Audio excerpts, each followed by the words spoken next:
हाँ जी बच्चों,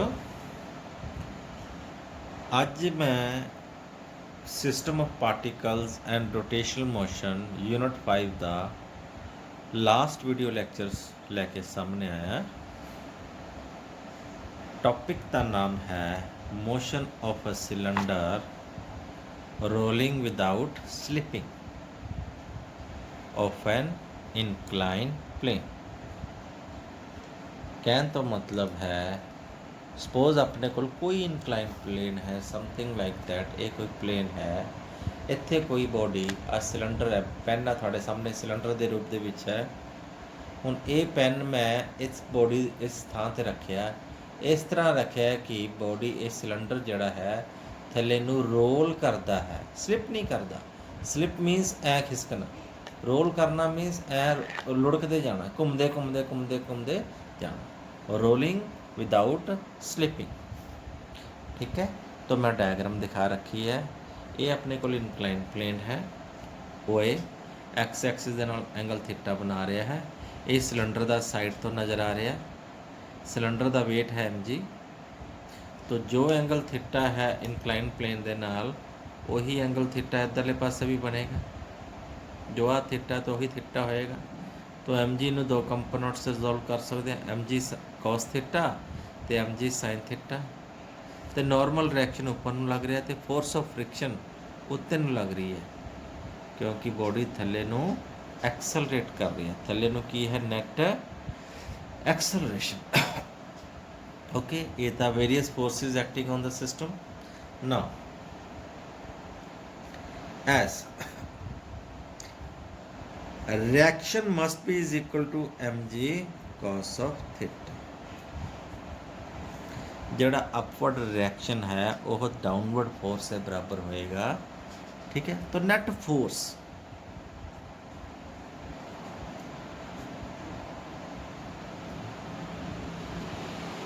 acting on the system,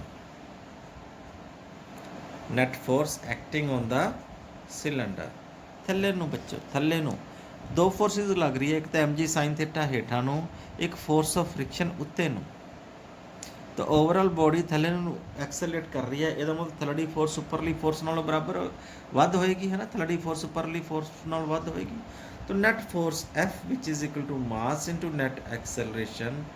थल्लड़ी force है m g sine theta minus उपरली फोर्स है force of friction.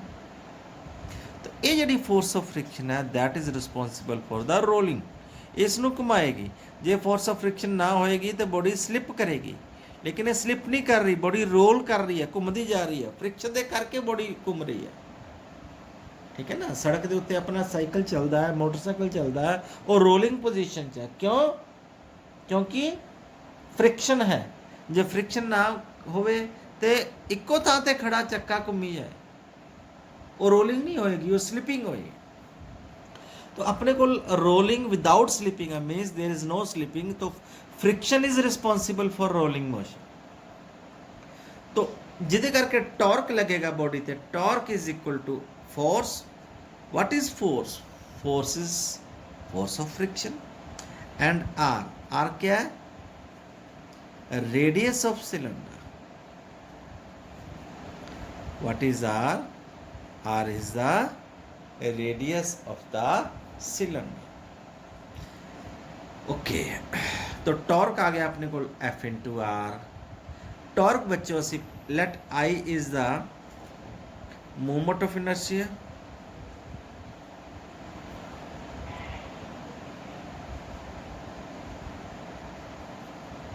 Of the cylinder, solid cylinder. And alpha क्या है? Alpha is the angular acceleration.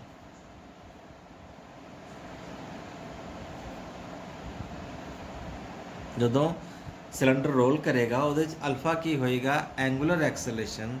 Then torque tau is equal to I into alpha.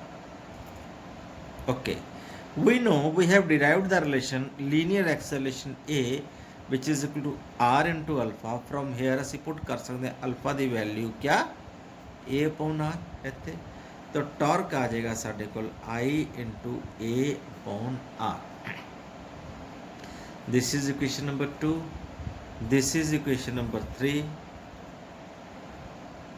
From equation 2 and 3 we can say F into R is equal to I into A upon R, क्योंकि दोनों torque ਨੂੰ define कर रही हैं।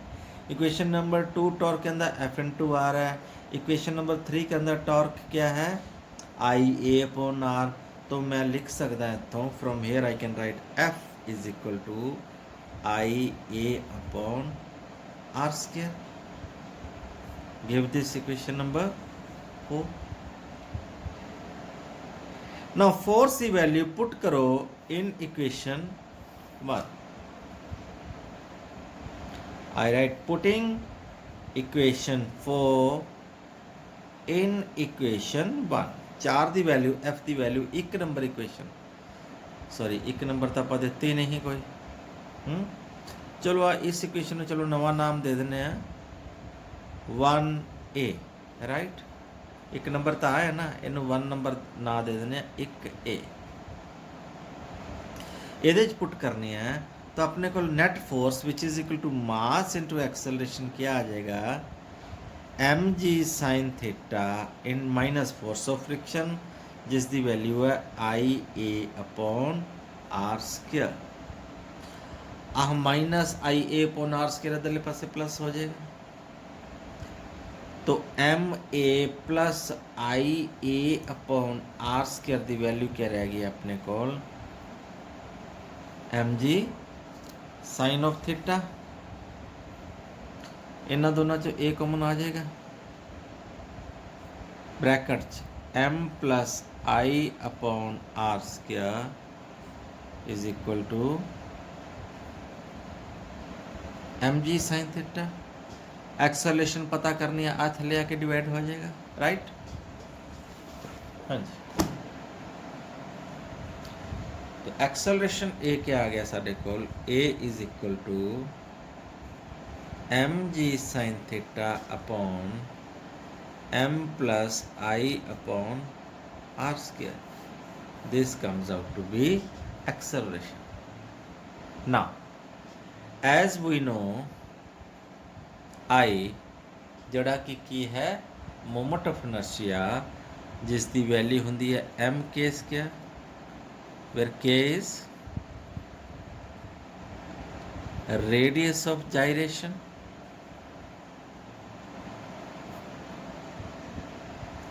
तो I की value m k square इत्थे put कर सकते हैं तो एक्सेलरेशन की वैल्यू आ जाएगी m g sine theta upon m plus I की वैल्यू आ जाएगी m k square upon r square.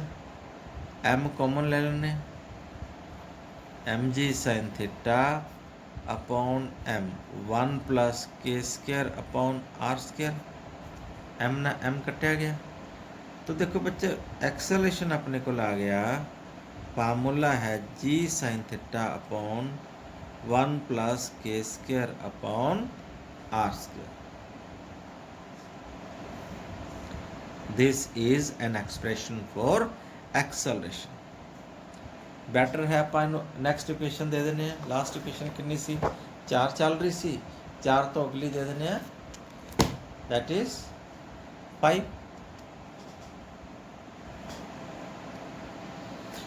Now we know moment of inertia of the solid cylinder.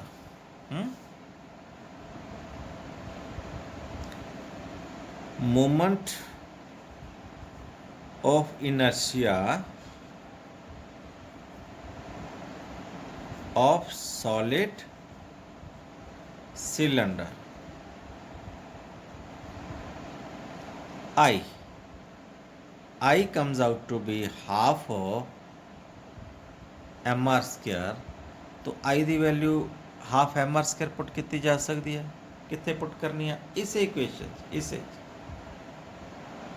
जे आ वाली पंजवीं च नहीं इत्थे पुट कर देंगे दैन एक्सेलरेशन की वैल्यू क्या आ जाती m g sine theta upon m plus I की वैल्यू क्या है m r square upon r square ना आर स्केयर कट्टिया जाता की आ गया थले m g sine theta upon m plus m upon 2 ये आ गया 3m अपॉन 2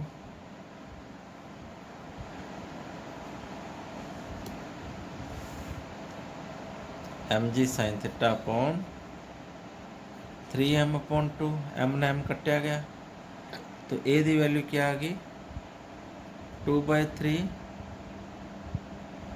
जी साइन थीटा तो ए एक्सेलरेशन का दी I for solid cylinder okay then जरूरी नहीं है कि बॉडी लुढ़क सिलेंडर ही लुढ़क रहा हो सकता कि एक सफीयर भी लुढ़क सकता है ना रोल कर सकता है तो सफीयर का आप फार्मूला सॉलिड का तो हॉलो का अलग अलग है 2/3 एंड 2/5 mr स्केयर वो पुट करांगे तो एक्सेलरेशन डिफरेंट आएगी तो डिफरेंट बॉडीज़ जी भी रोलिंग कर रही ने उन्होंने डिफरेंट एक्सेलरेशन आएगी तो मैं थोड़े सामने क्योंकि डेरीवेशन च सॉलिड सिलेंडर सी तो सॉलिड सिलेंडर ही किया लेकिन तुसी इसनू चेंज कर सकते हो सफीयर दे नाल सॉलिड सफीयर हॉलो सफीयर या हॉलो सिलेंडर दे नाल भी कर सकते हो तो फोर्स ऑफ फ्रिक्शन भी पता होना चाहिए what is the force of friction Now what is force of friction जे तुसी एक्सेलरेशन कट ली तो फोर्स ऑफ फ्रिक्शन भी कट सकते हो फोर्स ऑफ फ्रिक्शन थानू याद होएगा इक्वेशन नंबर 4 क्या सी आई ए अपॉन आर स्केयर इत्थे एक्सेलरेशन की वैल्यू पुट कर सकते हैं तो मोमेंट ऑफ इनर्शिया की वैल्यू पुट कर सकते हैं आई ए अपॉन आर स्केयर तो हाँ जी आई की वैल्यू है अपने को हाफ mr स्केयर तो एक्सेलरेशन की वैल्यू है 2/3 जी साइन थीटा वैल्यू इतने पुट कर दें तो की बन जाएगा अपने को आई which is half of mr square into a दी वैल्यू है 2/3 g sine theta upon r square ना आर स्केयर कट्टिया गया 2 ना 2 कट्टिया गया तो बच्चे फोर्स ऑफ फ्रिक्शन साढ़े को रह गया 1/3 mg sin of theta okay give this question number 6 okay ਹੁਣ ਕੋਐਫੀਸ਼ੀਐਂਟ ਆਫ ਫ੍ਰਿਕਸ਼ਨ ਵੀ ਇਥੋਂ ਕੱਢਿਆ ਜਾ ਸਕਦਾ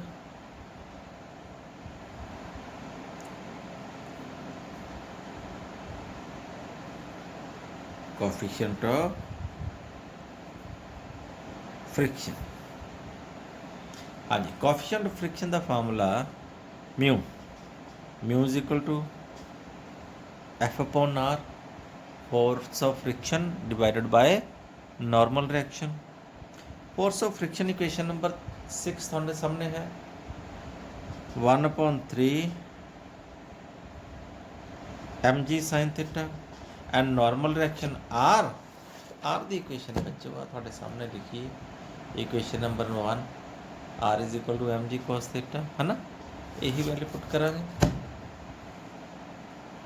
आर की वैल्यू क्या लिखांगे mg cos of theta mg ने mg कटिया गया तो म्यू की वैल्यू क्या आ गई 1/3 sin theta upon cos theta क्या होता 1/3 tan ऑफ थीटा ठीक है जी तो इतों सीधा आप कोएफिशिएंट ऑफ फ्रिक्शन भी पता कर सकते हैं सॉलिड सिलेंडर का याद रखे कादे वास्ते है for solid cylinder only for bodies वास्ते नहीं 1/3 tan थीटा ओके बहुत आज वास्ते खत्म ही हो गया चैप्टर ठीक है ना नेक्स्ट आप वीडियो लेक्चर लैके आवांगे थोड़ा अगला चैप्टर बहुत इंपॉर्टेंट टॉपिक है बहुत इंपॉर्टेंट चैप्टर है gravitation thank you have a nice day